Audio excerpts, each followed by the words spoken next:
Simon Maverick presents Make No Mistake by Steph Nelson. Read by Lexis Danca and Ryan H. Reid. Content warning. This novel includes body shaming, sexual situations, references to infertility, child loss, eating disorders, persons with disabilities and sicknesses being cured, a non-explicit, brief reference to the sexual abuse of a child, and non-explicit references to suicide. A rabid dog is euthanized off-page, and a wild animal dies. Then the iron, clay, bronze, silver, and gold broke to pieces at the same time. They became like chaff on a threshing floor in the summertime. The wind blew them away, and there was nothing left. Daniel 2:35. Now. Blood thrums loudly in my ears. My head hurts, but I have to keep going. Keep pushing farther down this dark corridor. Turning back isn't an option.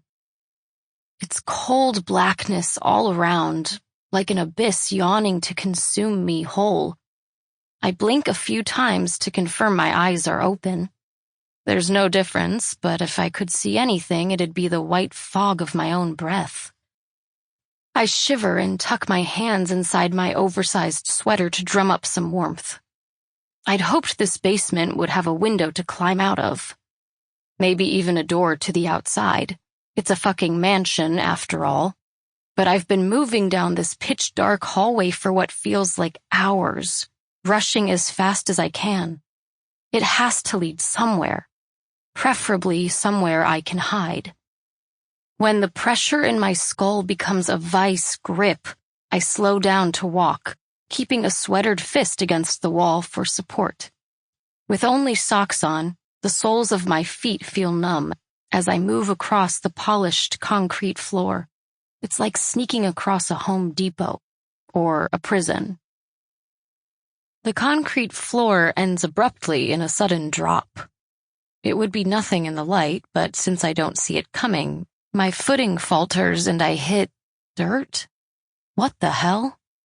It's like I've entered some part of the corridor where they gave up on making it look nice. Probably assumed nobody would see it anyway.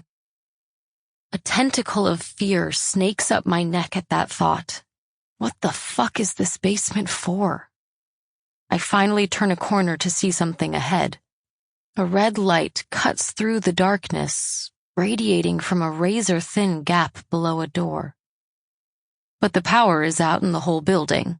How is it possible for one light to be on? And why?